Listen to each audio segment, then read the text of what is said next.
ये question group D 2025-26 में पूछा गया था।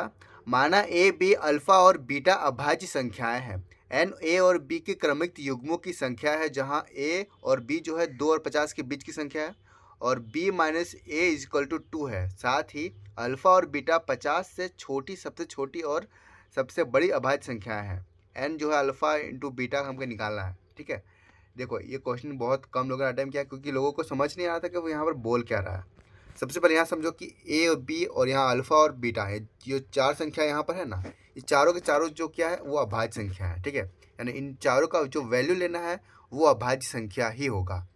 अब देखिए आगे बढ़ते हैं। यहाँ पर एन जो होगा ए और बी के क्रमिक युग्मों की संख्या है, क्रमिक युग्म की संख्या है। और उसमें बोला क्या गया है कि बी जो है B minus A equal to 2 होना चाहिए। ठीक है, अब यहाँ क्या बोला है कि ए और बी जो होगा वो 2 से बड़ा और 50 से छोटी संख्या होगी। ठीक है, तो ऐसे कितने पेयर बन सकते हैं जिनके बीच का अंतर जो है 2 आना चाहिए। यहाँ पर 2 है ना, 2 आना चाहिए। ऐसे कितने पेयर बन सकते हैं वो हमें निकालना है। ठीक है, सबसे पहले वो निकालते हैं, वही वो क्या होगा, जितने पेयर बन सकते हैं वो एन होगा। ठीक है, तो देखो एक जिसे हो गया कि 5 और यहाँ पर 3, इनके बीच 2 डिफरेंस है। एक और आ जाएगा क्या, 7 और 5। ठीक है, इनके बीच भी 2 डिफरेंस है। और इसी तरह और आ जाएगा क्या यहाँ पर, तो यहाँ पर 13 और यहाँ पर 11। ठीक है, और क्या आएगा, देखो यहाँ पर 19 और यहाँ पर एक 17। ठीक है, ये भी आ जाएगा। और क्या आएगा, खुद से सोचना है। ठीक है, खुद से सोचना है कि क्या और आ सकता है।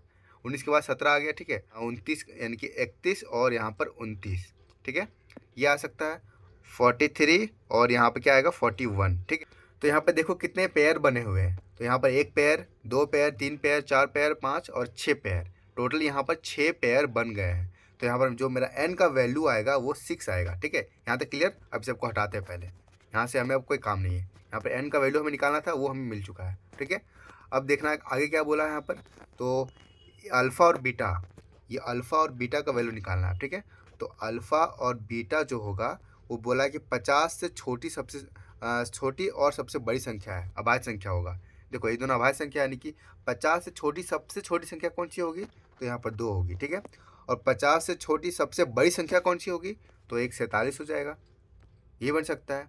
देखो 50 से छोटा सबसे छोटी संख्या पर अभाज्य संख्या में 2 होगा, उससे छोटा बन नहीं सकता।